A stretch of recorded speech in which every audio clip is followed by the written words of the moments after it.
Hi, this is Meg Riley coming to you today from a hotel room at the Blackstone Hotel in Chicago, where I am gathered with other teaching pastors and seminarians for the Meadville Lombard Convocation.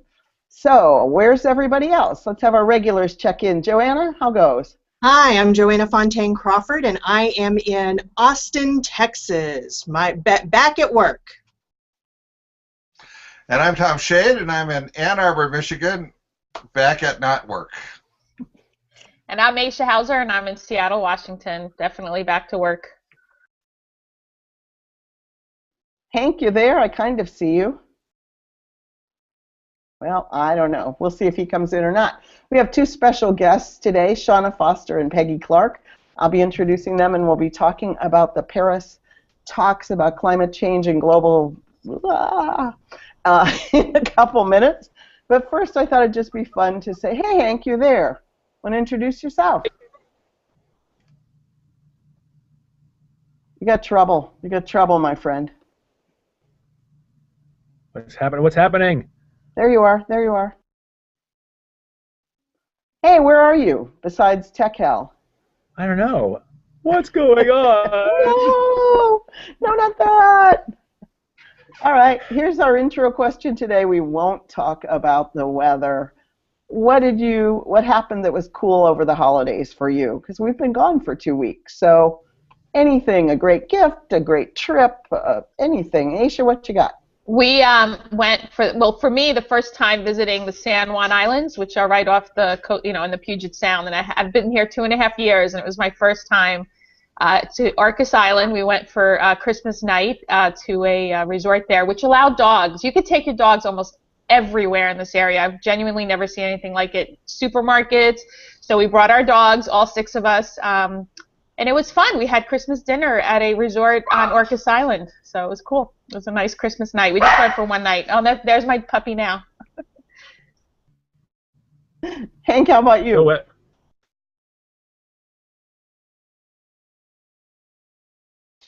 I can speak for Hank. So Hank went to Texas. It was the most fulfilling experience of his life. A wonderful Christmas. He now believes in Santa Claus. He got cowboy boots, didn't he? I think yes, I saw that. Absolutely. And a gun. You have to. As soon as you cross the border, they issue you one. Oh, good. Is this working? Am I on now? Can I stop you guys from talking about me? You got your voice. You got your voice. Tell us. Oh, here we go.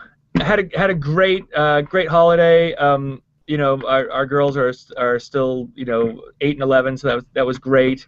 Made plans to go on the American Mecca of Disneyland and presented the girls mouse ears, which was the big meltdown excitement, and had all the family up. It was great. It was really just had a really wonderful and amazingly restful holiday. I mean, 2 huge services here on Christmas Eve. But then got a chance to relax and kick back and all that stuff. And before I say anything else, Shawna, happy birthday. Hey, happy birthday. Happy Can I birthday. tell a funny story about Christmas Eve? I promise you won't be Yeah, disappointed. So I led Christmas Eve service because we still don't have a minister. We are getting one soon. And it was my first time. I've been a religious educator for 12 years. I've never led Christmas Eve service. It was actually great. I read the story from the Quran of Jesus's birth and him talking to his mother as an infant. Anyway, after the service, an elderly woman said to me, "Oh, my grandson wants to see the baby Jesus." And the first thought that popped into my head is, why on earth would we have a baby Jesus here? But I didn't say that because I'm learning to monitor what comes out. And instead I said, the baby Jesus is home waiting for Santa, is asleep home waiting for Santa. And then I said it, and she looked, and even the 3-year-old looked at me like, and she's like, okay, Merry Christmas. And then she left. I said that. That happened. Yeah. And as our former executive director, Lorraine Dennis, used to say frequently, and no small children were harmed. But maybe they were in this case. We're not sure, actually. Tom, what about you? Well, we went to New England because my L.A. daughter moved to Providence, Rhode Island, and so all my kids now are in New England, and so we went there and had Christmas at various people's houses. So that was really good. It was a chance to see all of them at once, which actually didn't turn out to be true because the in-law split. The kids were in Florida. It was Christmas in America. Do you feel pulled back to New England now that all Yes, your we do. grandkids are We there? will be going back there. We will be going back. Yeah, that doesn't surprise Sometime me. probably within the next 6 months. Wow. Yeah. Yeah. Oh, and I haven't been with Hank since Thanksgiving. And Hank, I preached at your mom and dad's and sister's church the day after the Thanksgiving weekend, and they were very nice to me. Your mom especially. She's a charming person, and your sister, who's your twin, and it was a great experience. Nice church. My mom talked about that and talked about how because your brother is a member of, and he was such a fantastic preacher. It was so great, but it is unsettling because he looks so much like his brother. Yeah, except kind of like if you took my brother and went right like that, squashed him down and spread him out. That's me, and rubbed all the hair off his head. Otherwise, we do look alike. There you go. Speaking of siblings, Joanna, how'd it go with your 4 kids over the holidays? Oh, it was great. We actually had a really good time, and I got a drone for Christmas. I haven't tried it out yet. It's a drone quadricopter with a camera. So I'm really excited because here at Live Oak we have a chalice pathway and we have a full labyrinth, and so to be able to take pictures, from up above, I think I have to register it or something. Ironically, guns not so much, but a drone with a camera apparently I do have to register. So I got to find out about all that. You will be bringing that to GA.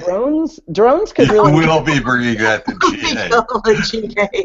Well, Jeremy... We will have the VUU broadcasting aerial views of the plenary. This is how the Presidential Search Committee is going to announce the candidates. They're going to give an aerial view, and you have to guess. Oh, they'll Who's in that building? Out of the clouds, like God pointing his finger at them, going, "We have chosen you." Yes.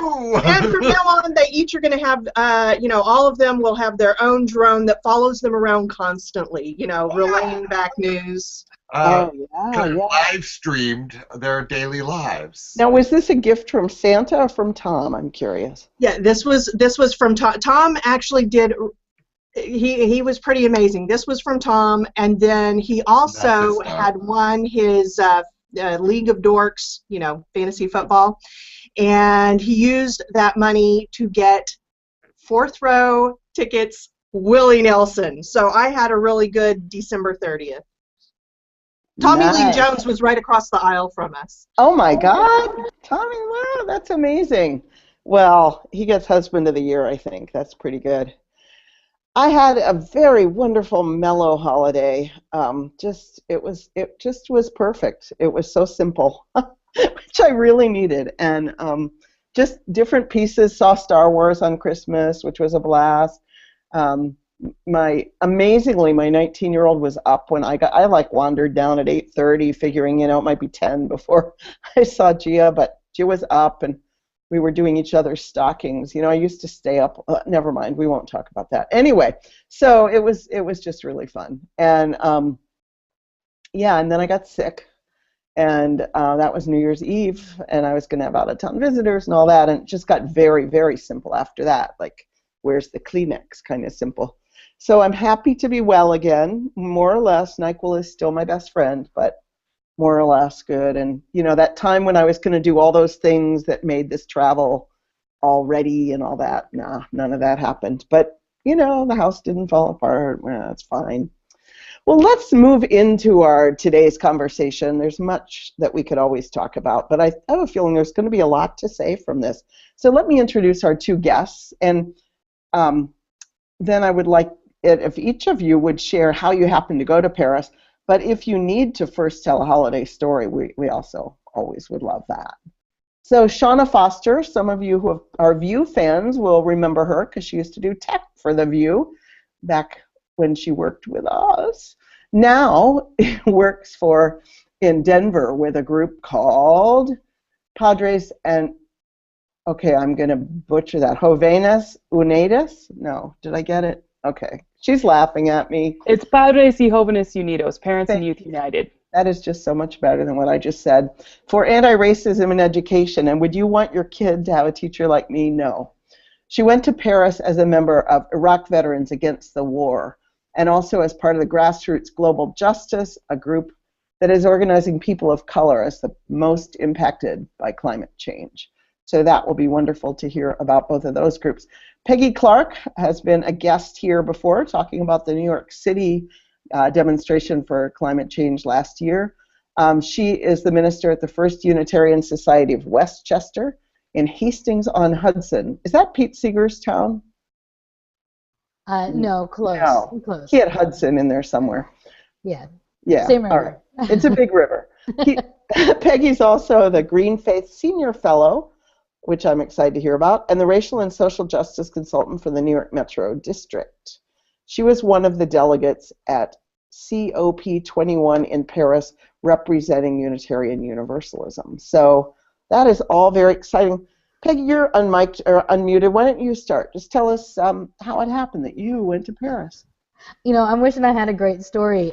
The truth is, I was talking to Bruce Knotts since the demonstration. Who's Bruce Knotts? I'm sorry. Bruce Knotts is the executive director of the VUU United Nations office, and he was helpful when we were creating the faith contingent for the People's Climate March in New York last September, a year ago September.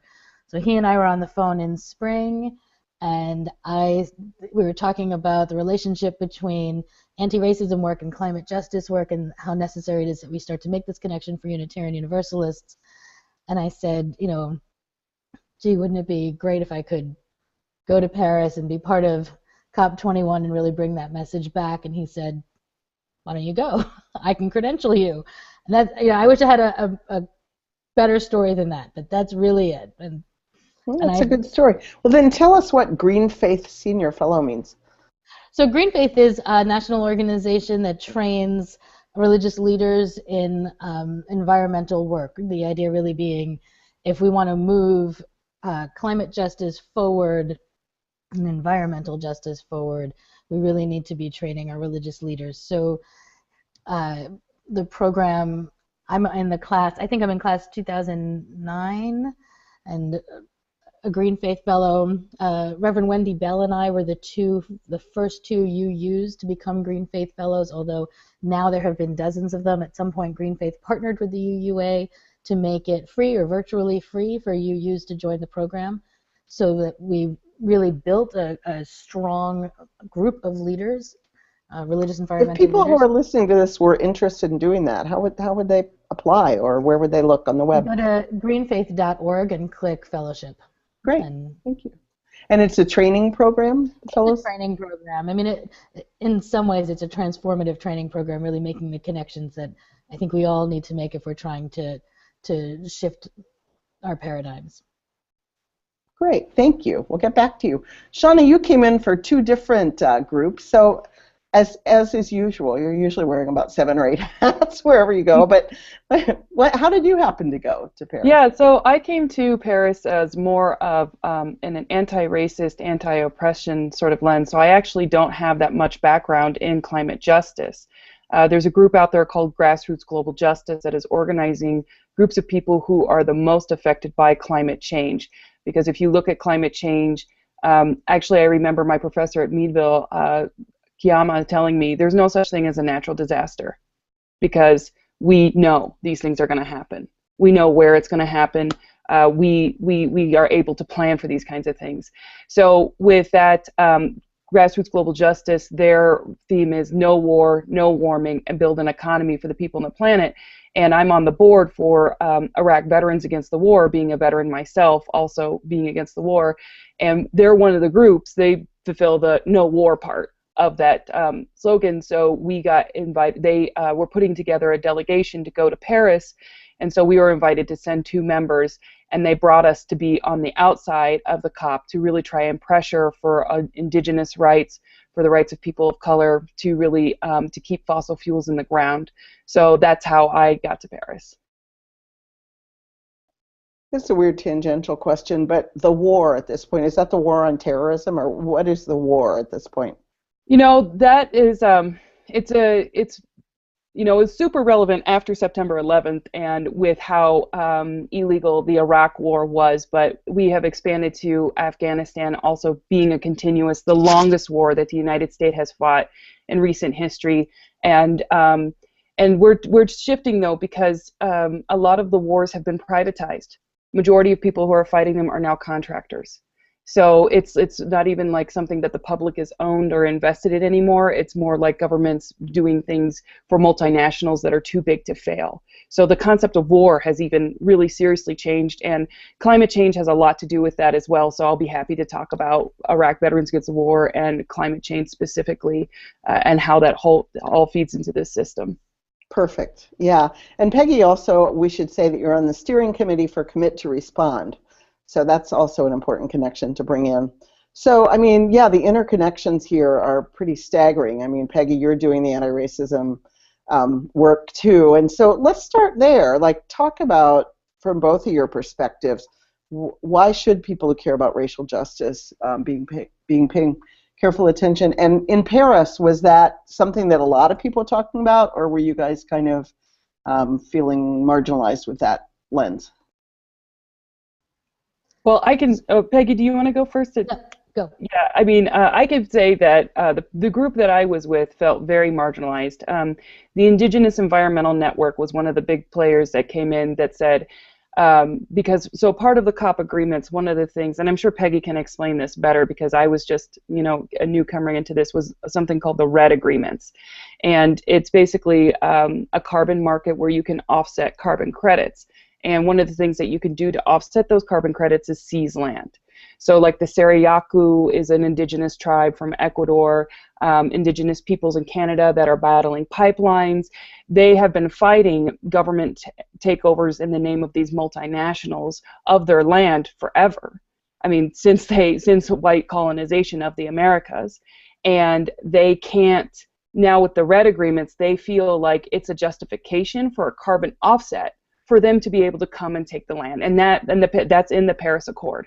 So they definitely felt, the indigenous people especially felt super, super marginalized, and they actually have a plan for a just transition. I'm going to back you up. I think you're presuming that we're a lot smarter than we are. Yeah. Can you just back up and just say that like you'd say it to your kid? Because that would be me. Like, with that, like just. So the carbon exchange market is the idea that for so much carbon you pollute into the atmosphere, you can do things to mitigate that, to offset it, so it's not a true zero, not zero emissions, but a net zero. So that whatever you're putting in the atmosphere, the idea is that they could buy a forest and they could count all of the carbon cleaning that forests do, or they could build a solar cell farm, and that solar farm would reduce emissions by this much. So there's this idea at the COP of like a net zero, which the frontline communities completely reject, because they say unless 80% of all fossil fuels are kept in the ground, from their analysis, then we can't stop global warming and we can't stop the total destruction of the planet. So there is no such thing for the groups I was with as net zero. It's not going to work. And so so not only do they have the carbon exchanges that we don't think is going to work, but they now have part of those carbon exchanges as land grabs. So that is also extremely unfair. That's the part I don't quite get. I mean, that would be like, from what I hear Shawna saying, and tell me if I get this wrong, just to feed back what I'm hearing here, is that by acquiring land, they can say this land has a positive effect, say it's a forest, has a positive effect, and that counterbalances their pollution other places. But to the people who own that land now, or the native people who have that land, that's just, they lose the land. I think a prime example. How do corporations grab the native land? Well, I think a prime example is the hydroelectric dams in Brazil. That's a green energy project. That would be a carbon offsetting project. And since the 60s and 70s, they've been putting those hydroelectric dams that completely flood the indigenous lands and the people's way of life. And those people have been fighting the Brazilian government, for as long as colonization, to keep their land and their way and not be pushed off of their land. But what I was hearing from the Indigenous Environmental Network is that these land grabs could be as like them just buying a forest, not even putting a green project on it, but taking the forest as their green project. And they could raise all the trees off of it, plant GMO trees, and burn those trees as biofuel. And that would be a carbon offset. So they just, so it's just to them a bunch of greenwashing that still allows corporations to get at their goal, which is to extract every single piece of fossil fuel under the ground, because it's $4.2 trillion worth of money under there. And this Paris Accord allows them to keep going at it through a carbon offset scheme. Thank you. I'm hoping that I'm not speaking only for myself when I keep asking, like, please clarify. Okay, so no, it's great, yeah. Clearly that's one thing about the agreements that the Indigenous people were very unhappy about. I overall, as you can see how really I'm not your super educated person, felt like generally really happy that something happened, that there was some agreement. Was that generally true? That with the people who were there, and are there pieces that even with the Indigenous piece, were there pieces both with a racial justice lens and just with a lens of just being there that you felt good about? Or Shawna, for you, did that outweigh all the good stuff? It didn't help people of color. Usually the United Nations helps people of color, Indigenous communities, have some sort of negotiating rights in these multinational situations. And the COP didn't give them any leverage, it gave them less leverage. So from Grassroots Global Justice's point of view, and the It Takes Roots delegation, no. I mean, there's nothing stopping that extraction from happening that's going to kill the planet. You're adding on the land grabs. So from being there was nothing that they appreciated about it. Oh, Peggy, do you want to address a question in the comments about what exactly the COP is and what it was like to be on the inside? Because I don't know what it was like to be on the inside, which I'm sure is a totally different perspective. So, I think it is. But one of the things I'm thinking, Shawna, while you're talking, is that one of the things that I see happening is that we are not addressing the patterns that created the crisis. So that what we're doing is creating solutions that don't require transformative action and instead really allow us to continue to live in denial and to continue to live with a paradigm that isn't working. So we're pushing the necessary transformation off to another generation yet again, so that you can see we perpetuate the injustice because we haven't really dismantled the paradigm.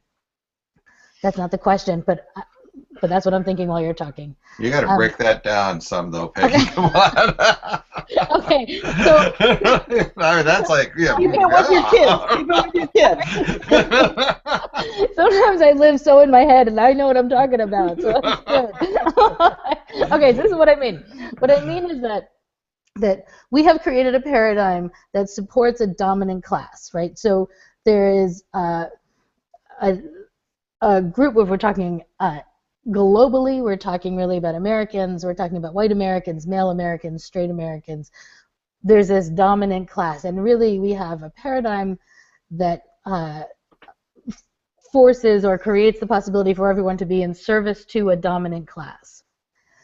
The current paradigm means that the planet and animals and plants and trees and air are also in service to the dominant class. So, for instance, at the turn of the last century, there was a move to make the songbird was going extinct, and there was a move to protect it. And all of the arguments to protect it were about how beautiful the music was of the songbird. In other words, this is a service to us. We like the songbird, so the songbird should exist rather than the songbird has a right to existence on its own. So we have created this paradigm, and we are perpetuating the paradigm even with the Paris Agreement, which I would say was a success and had a lot of really positive things coming out of all of this. But it doesn't challenge the paradigm. It didn't require transformation of culture. so that what it has done is continued the kind of injustice that Shawna is talking about. It didn't require us to rethink the way that we live. It simply used our current paradigm that discredits a huge portion of the population of this planet and continues to keep them in service of the dominant class. Does that make more sense? It does, but then in what way do you see it as a success? Because from what Shawna said, it doesn't sound like a success, but I want to understand where you see it as a success. So, first of all, there was an agreement. The possibility that there wasn't any agreement was high. Halfway through, I'd say 6 days through, it was on the table that everyone was going to go home. Nothing was going to happen at all. And apparently that happens regularly at these things. And in the past, everyone has gone home. I mean, Kyoto was a long time ago. It's been a long time since there's been any agreement at all, even any common ground around that we need an agreement. So that the planet's leaders agreed that we need to do something, that climate change is real, it is human-made, it is creating a disaster that we can change, we can affect. Just that common ground, an agreement to that is big. That we walked out with an agreement that actually talks about the possibility of 1.5 degrees above pre-industrial temperatures rather than the 2 degrees that has become the norm. That language that's big. That the indigenous people, and I'm completely in agreement with Shawna across the board, and that is my experience on the inside as well. But countries, the developing world, and language of justice for the developing world was persistent. Language like ambition was persistent, accountability. There's a section right now in the document on loss and damage. There were two options when we started, that there would not be any section on loss and damage or that there would. And that was big. That's never been true before. And loss and damage is all about how do we help developing nations who are the most affected. So there is language in there that's good. And the INDCs, which is the intentional national, I'm going to forget this, the intentional nationally determined contribution. So each country decides for themselves how it is that they're going to meet the agreement. That's also really big, so that it becomes a little bit more of a bottom-up approach rather than a top-down approach, which is a new way of doing this and has the potential of being more effective than Kyoto did. So in that ways, it was successful. I'm going to pause and just ask about what agreement means for the United States, because one thing I've learned is that while other countries really see international UN-based stuff as a commitment and a covenant, the U.S. sees it as optional. With new leadership here, will those new standards and will all of that hold firm? I mean, is this irrevocable agreement, or could someone say, "Oh, we don't care, we're cowboys"? No offense, Joanna, but you know what I mean. Like, is it long-term, like irrevocable agreement we've got going here? That's a really good question, and in some ways still an open question. I will say that in the first week, 10 Democratic senators showed up and made a big display of saying, we support our president, we support this process, and thank you all for being here, and we're looking forward to it, which I thought was odd until I learned that there were 10 Republican senators who were planning to make the same trip the next week, shortly before the finalization of the document, to say exactly the opposite, to say, it doesn't matter what you do here, we don't support our president, we don't support this process, and it's never going to happen. So there was this fear from the Americans that I met of embarrassment, if nothing else. But you know what? It didn't happen. It never happened. The 10 Republicans didn't show up. The rumor was that they realized it would look ridiculous. There are definitely parts of this for which we need our Congress. There's a Green Climate Fund that needs, in our current budget that's right now being debated, needs $500 million in our budget. And our Congress can control that. And if we don't put that in, other countries are unlikely to put their share in. So change of regime will be huge in this. I'm curious about technology. Were there any, I know that India and France had been talking about solar power and about having some, connections about that. Were there any other technology advances that people were talking about? I mean, like I was surprised recently when I learned that, or at least here in the U.S., it seems like most environmental engineers kind of sneer at wind farms and say, okay, for the amount of energy you have to put in them, it's really not worth it. Were you hearing any sort of conversation about, I guess, really not even technology, but alternate forms of energy?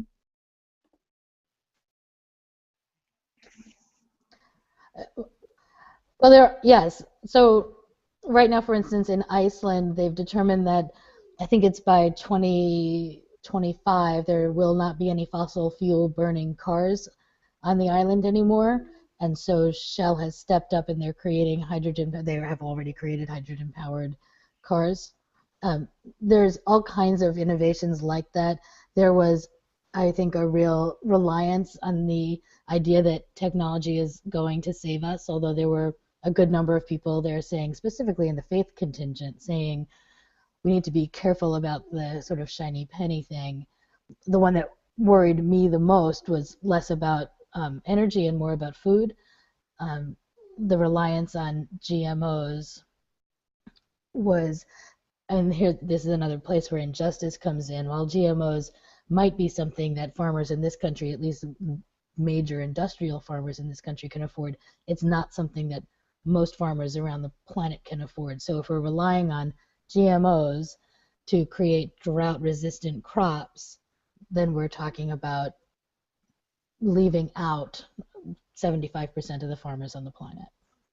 Yeah, I definitely think the shiny penny thing was kind of something that was happening in the grassroots groups as well, because what we were seeing is new technological ways to justify dirty methods, like saying there's such a thing as clean fracking, or there's such a thing as biofuels, which is burning trees and increasing carbon emissions. So it was a little technological justification more so that I saw in the realm of innovation than true.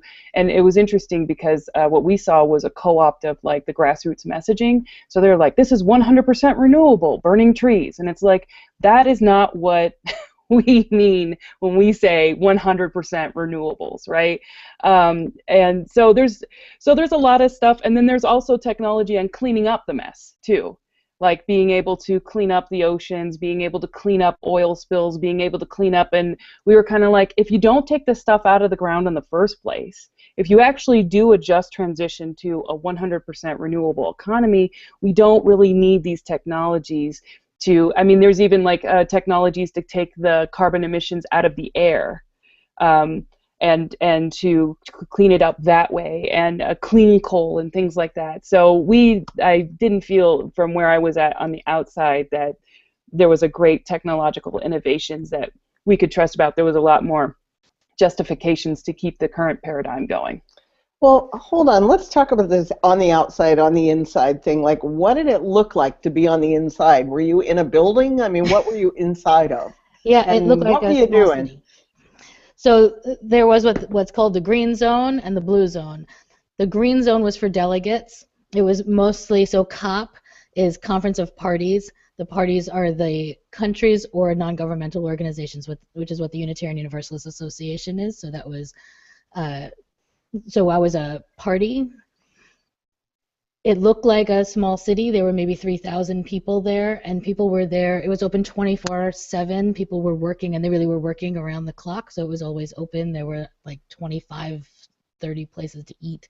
There was a massive press room. There, it looked like people were working for 24 hours. And yeah, in order to get in, you went through an enormous amount of security. The green zone was on the outside of that space and had its own building. I was there only a few times. I'm sure Shawna could tell us more about the green zone. The green zone felt to me like every exciting music concert I'd been to. It was fun. Inside the blue zone, everyone was all dressed for work. It was a little, it was fun, but in a more buttoned up way. Nerdy. Yeah, so on the outside, I mean, we were really concerned after the Paris attacks about the state of emergency, and they had a protest ban. So during that protest ban, they had it so there was going to be a climate march that was before the attacks was going to be 1 million people, and they couldn't do it because of the protest ban. So they put, I think, like some 30,000 shoes that would have shown the amount of people there. Sorry, Tom, that was my phone. It's still going. That would have shown all the people who were going to be able to march. A lot of the climate change activists that were in Paris were put on house arrest. The site where they put in the United Nations talks was a place where a lot of squatters were, because of French law, I guess if you occupy someplace for more than 30 days, it's yours or something. So they completely took out all of the people that were there. And it was interesting because they didn't acknowledge that those people own the places, but then when the people in protest went and camped in like the mayor or the governor's backyard, I forget which exactly, the electric company still found their encampments and sent them their bills. So, I mean, it was just like, you know, so the local population was not happy with how the security had to be handled, and so there was a lot of talk from being able to do it. And in the end, you know, people were like, we just have to do it. We can't come here. We can't be afraid by this state of emergency and the house arrests and all the things. And the police were asymmetrical. Like sometimes, some days they would just be like throwing everybody in jail, and then some days they would just be watching people to see, I think it was like, depending who was at work that day at the police station. So that was really hard to be able to plan actions. The big action came on December 12th. That's when all of the groups came together to, and that's when we thought maybe the accord would be announced. So all the big groups came together. I think it was like, there's like a couple big green groups, you know, like Greenpeace and 350.org, and then there's a lot of different smaller and frontline community groups. And so they were outside of the Arc de Triomphe, and we weren't supposed to march. We were just supposed to be there and have a huge red line that said, this is the red line that you can't cross. You have to keep it in the ground. And then our group was leaving to go to another action, and it was actually Via Campesina, and we were following them, and then they all followed us, and it ended up being a march to the Eiffel Tower that we weren't planning for. The police didn't know, so we were just kind of like, we're just going to keep walking as long as they let us keep walking. And so we ended up having the climate march after all, going from the Arch to the Eiffel Tower, and then they had, you know, more talks and things like that. So that was actually a really moving moment for me to see all of the people marching through the streets with that giant red banner that they hadn't planned to march with at all. That took a lot of coordination. And really seeing the amount of people rallying for it and cheering for trying to get something different at the Paris Accord agreements than what was going to be happening. And you know, the thing I really appreciated about it is that we weren't just there to just criticize and say, you all suck and everything you do is awful. We actually had like solutions that we really wanted people to work on, which is the principles of just transition. There's like 6 principles of just transition that I could go through, but basically it's a just transition plan to move us off of a fossil fuel economy to a 100% renewable economy. And it costs, they have done the analysis, it costs $3.8 trillion. It would change the paradigm. And the thing is people are like, well, we don't have money for that. And then I was there to say, hey, you know what? These are wars in Iraq and Afghanistan have costed the world $3.6 trillion. So really, where are our priorities? We always, you know, it's like there's never money for education. There's always money for war. It was that kind of thing. It's like, you know, with the way the agreements were structured, it was the same. It was just a justification for them to continue on the same business, which from my point of view is war, because these multinationals need to be able to secure those resources, and they need to be able to forcibly take those resources to protect their profit margins, and to do that they need to keep on engaging in war. And so that's what I was talking to people about when for my part of the, you know, no war, no warming, building an economy for the people on the planet. It seems to me like it's the same old plan they've always had for climate change, which is war. I mean, while people here in the United States, politicians mainly, have been like, oh, there's no such thing as global warming, they have no problem giving tons of money to the Pentagon to plan for Water Wars 2020, to plan for these wars over scarcity of resources. And so unfortunately, I didn't see a whole lot of change from that paradigm in the COP agreements, and the people on the frontline communities didn't see that either. But we do have an idea of what a just transition should look like and what we should be going towards. And I felt like all the arguments that say, well, we can't do it, it's too much of a change. I was like, well, when it's war, we are happy to change. I mean, the whole infrastructure of the United States changed in World War I and World War II. When we feel like it is for our very survival, we are able to change and pretty quickly. But the current interest in power, it doesn't serve them right now. So trying to continue to build those bridges so that everybody gets on the same page, that's what we've got to keep fighting for.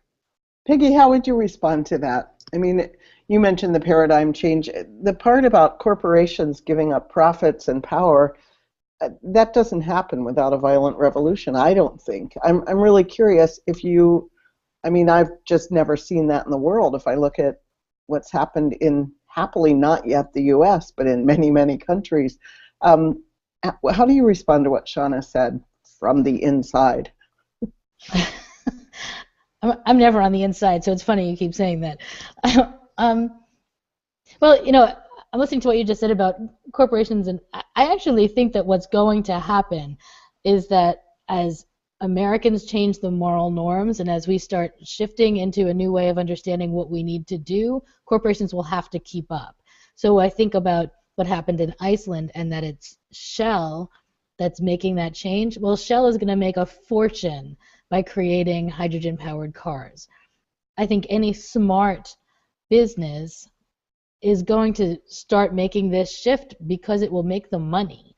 Now, that isn't quite the paradigm shift I wish we were making. I completely agree with Shawna that, in fact, I would say that we need a World War II scale effort. I think if we were to do that, we could do what needed to be done, which is 100% renewables by 2025. But we aren't going to do it if we're waiting for ExxonMobil to take the lead. We're going to do it if people start saying we need new infrastructure, we have to live differently, and then requiring something to happen. And that isn't really happening in this country. It's happening in other countries. And it's happening in this country in these tiny little pockets, right? The city of Portland, are any of you in Portland? So the mayor has declared that it's going to be fossil fuel free, I think, by 2025 as a city.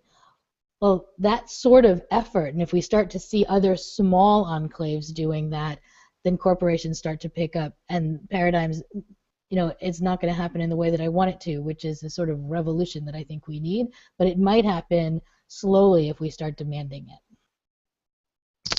And the other piece of that, can I just say, is that I was really wildly impressed. I can't believe I'm saying this out loud. I'm hoping no one I went to college with can see me, but I was impressed with our State Department, the same State Department I'm always out protesting, but they were understanding things, frankly, that people even in in our congregations aren't completely understanding. They were understanding the relationship between faith and climate change.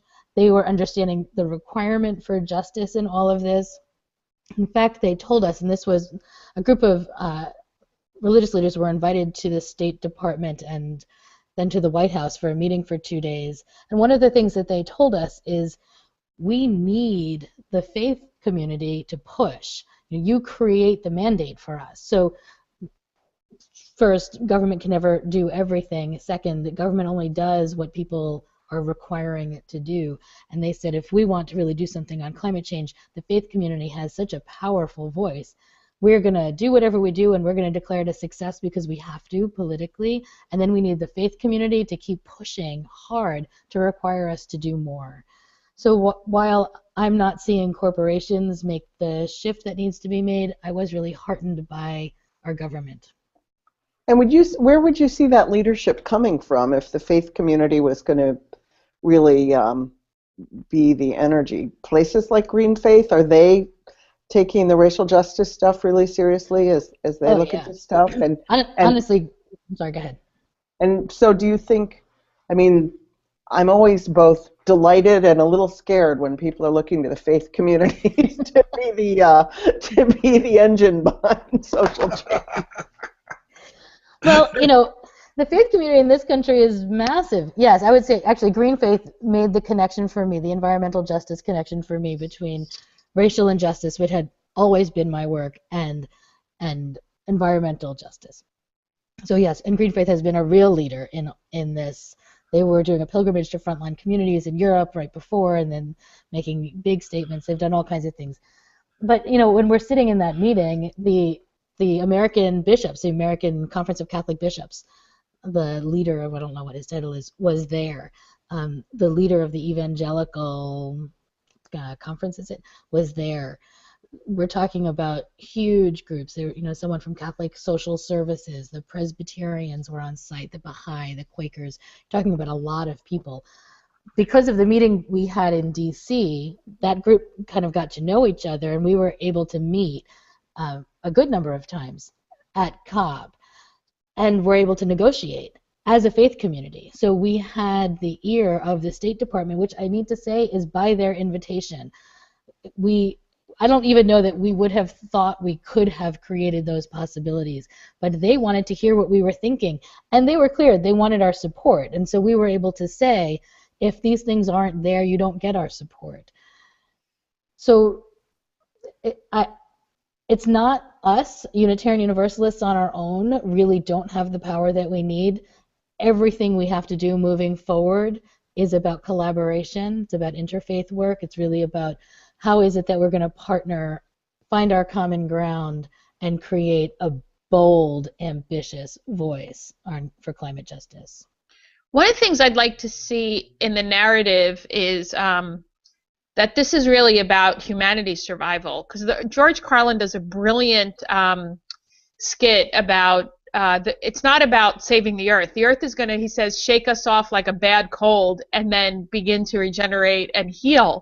So I wonder if the narrative went from saving the planet to saving humanity, if that would at least begin to get people to get out of denial, because I feel like that's what I say to people. I'm like, the earth is going to be psyched when we're gone, because we're just destroying it like a cancer. You know, we're the cancer of the earth. So it feels like, you know, let's start talking about our survival. Do we want to continue as a species? Yeah, one of the things that the sessions that I went to that was like, I don't know, the alternative COP, that they said was like, there's no jobs on a dead planet, and we need living jobs on a living planet. So that's, I mean, and that's what a just transition is all about, because, you know, I come from a very poor family background, and to go to those people and being like, your mining job is a dirty job and you should just leave it, like, that goes nowhere.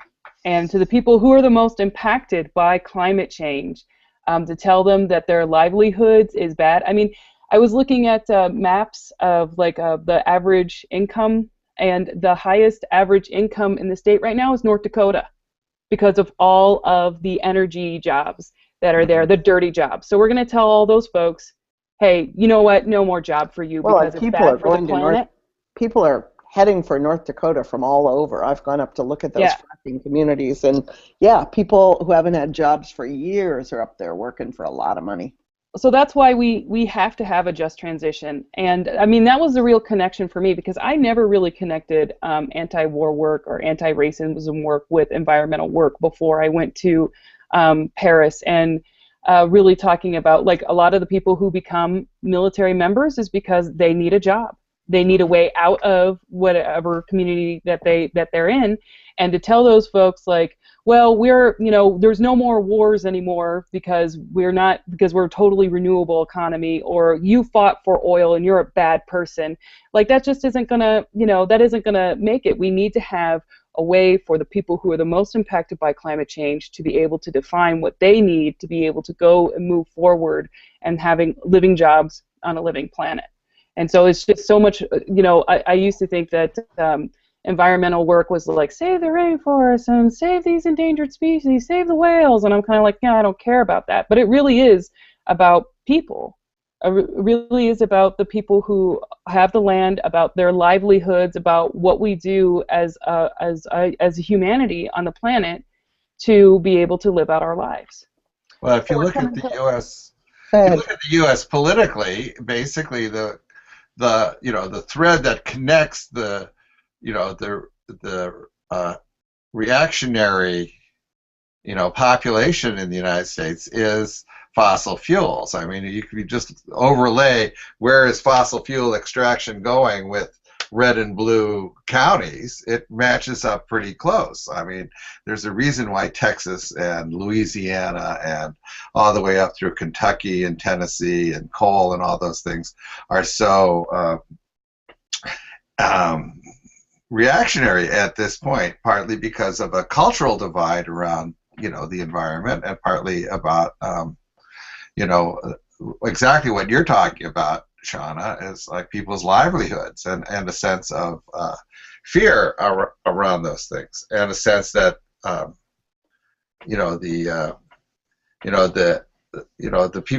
earth firsters, or the tree huggers, or whoever you want to describe them, are going to leave these folks behind.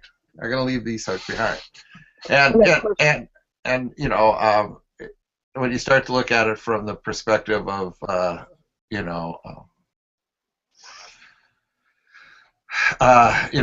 non-white people who are on the front lines, you begin to get another kind of take on that same situation.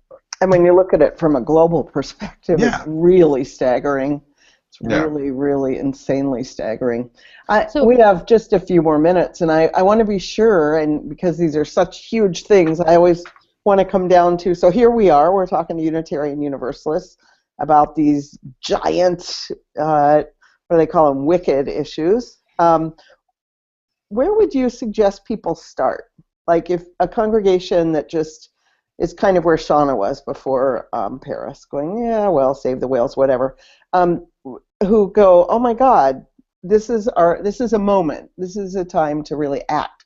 What actions would you recommend people take to get up off of our Barca loungers? So I think that there are a lot of things that we can do, and I'm happy to start listing them, but I also just want to suggest, and I know this is about to be completely unpopular, but while I completely agree with everything everyone is saying, on the other hand, I think we need to consider the possibility that the paradigm that has to shift actually levels these things, so that it isn't so much about like who cares about the trees, to the trees are as valuable as everything and everyone. That we have to really be thinking on from a new lens and a new paradigm, and need to value all life. So just want to put that out there. But with that said, I think that our congregations lose the moral high ground. Wait a minute, are you hinting at like an interdependent web or something? It's crazy. It's crazy. But okay. But I completely understand the impulse to be human-centered. But I also understand that creates part of the crisis. That when we aren't valuing life, we aren't valuing life. So there is another way we might want to start considering looking at the world. With that said, though, I think our congregations need to do a few things. One of them is we really need to take seriously the possible of alternative energy. And as silly as it sounds, and I have until Paris, I have to say I really devalued wildly things like changing light bulbs. I have come to understand that actually changing light bulbs, solar panels, these things are making a real impact when we do it on a grand scale, and that it gives us a different moral ground, and it also allows people to try something that they haven't tried in their own lives, but to see how it works and to sort of experiment in a safer way. I also think I chair our food justice ministry, the National Food Justice Ministry that came out of this Statement of Conscience on Ethical Eating, and I also think that if congregations were growing some of their own food, the food that we eat on Sundays, we would be reducing our carbon impact that way. And again, it allows people to try things out, learning how to live differently with each other. And massive recycling programs in our congregations, share programs, new ways of getting to church on Sundays, that kind of thing. Those are things, they're real, they're simple, they're sort of obvious, and I've discounted them far more than I think I should have. I think that those things make a real difference. Can you, Peggy, this is actually a question I have for you, like what are the kinds of groups that UU congregations could join? I mean, I know of them, but I don't know which ones would be the best for helping congregations be part of not only the individual transition off of a fossil fuel economy, but being part of the building that, building that pressure that the State Department says they need from the American people. What sort of groups should congregations be a part of to really help apply that change systemically? Who's already done the research about, like, I know there's bills coming up about selling extraction from the United States, oil wells and all those things, and it's like very complicated, but what kind of group could congregations get involved with that would help them be part of the systemic change? So there are a few of them. If you go to moralmobilization.org, they are calling for a policy change that makes real sense to me, and congregations could sign on to that. I mean, a lot of congregations belong to Interfaith Power and Light, but they don't do policy work, although with that said, they seem to be shifting into a greater willingness to move in that direction. 350.org has tremendous voice in this country. Green Faith also, for congregations as a congregation to join Green Faith or to start thinking about training religious leaders through the fellowship program. And I would say that right now for Unitarian Universalists, our current campaign is Commit to Respond.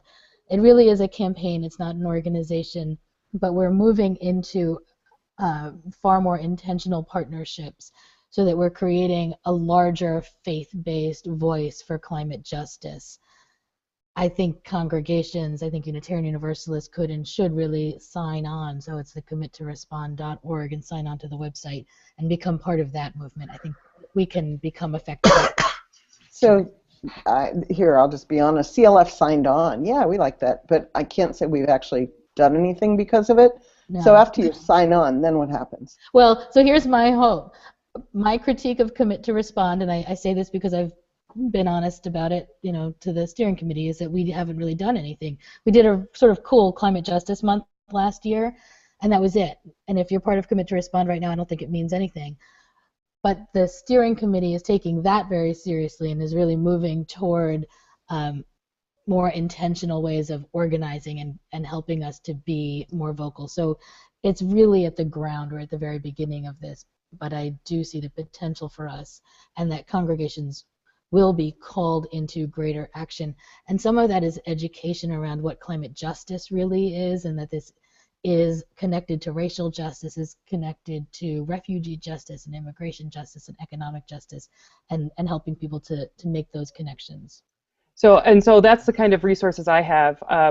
The ourpowercampaign.org outlines the principles of a just transition, so that we know like what's a renewable and what's a renewable, those kinds of educational things, and getting more of what's going on. And then the group that is organizing frontline communities is Grassroots Global Justice, and you can support them, but they're mainly for communities of color and the people who are most affected by climate change. So if you know a group in your area that is, on the front lines of change, connecting them with Grassroots Global Justice would be great as well. But I think for learning about the principles of just transition so that we know what we need to do to transition off of a fossil fuel-based economy, the website is ourpowercampaign.org.